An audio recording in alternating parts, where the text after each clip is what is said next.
मान्छे मार्न पाइन्छ? Listen to me mister Dhamala. भन्नुहोस् न जनतालाई सिकाउने तपाईँ को हो? म केपी शर्मा ओलीको झोले। त्यही गर्ने मान्छे भन्नु भएको छ मलाई। तपाईँले मलाई चिन्नु भएको रहेछ। राम्रोसँग चिन्छु। तपाईँ हास्य कलाकारबाट एक्कासी फड्को मारेर हिरो बन्नुभयो। हजुर कसरी बन्नुभयो हिरो?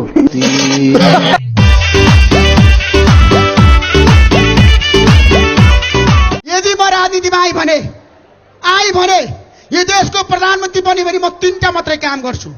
अबदेखि हप्ताको 4 दिन स्कुल कलेज र बाँकी 3 दिन छुट्टी हुने नियम ल्याउने भएको छ। जुन गोरुको सिङ छैन त्यसको नाम तिखे। ऋषि धमलाले चाहिँ पत्रकारी नै गरेको भए राम्रो हुन्थ्यो होइन। चुनावी माहौलमा जाँदाखेरि चाहिँ अलिकति ऋषि धमलाको चाहिँ कमेडी भिडियोहरू जोकर जस्तो बनाइरहेको छ मान्छेहरूले चाहिँ होइन। त्यो कारणले गर्दाखेरि ऋषि धमला चाहिँ आफ्नै पत्रकारितातिर फर्केको अझ राम्रो हुन्थ्यो। तिमीले मलाई जति गाली गरे पनि म तिमीलाई माया गर्न छाड्दिन।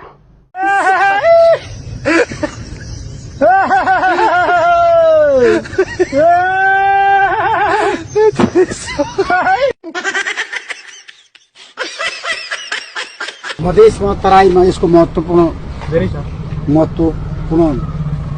काम गर्छ। तपाईको सबभन्दा प्रिय साथीको मेयरमा क्या? मेयरहरुमा हाम्रो बालन सर, श्रीबाबु मर्जन, रेणु दाल र बालन शर्मा। बालन सर मन पर्छ मलाई।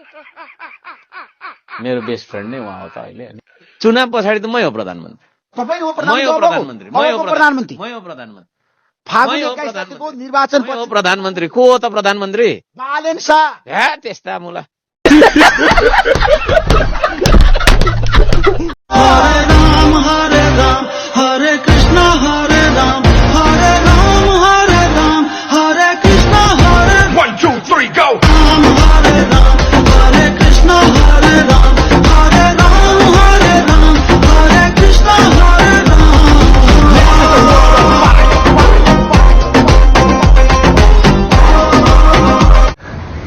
साथीहरुको लागि यो हात सलाम, साथीहरुको लागि यो हात सलाम, दुश्मनको लागि यो हात फलाम, दुश्मनको लागि यो हात फलाम। ल अब मज्जाले भन्नुस् त। साथीहरुको लागि यो हात सलाम, दुश्मनहरुको लागि यो हात फलाम।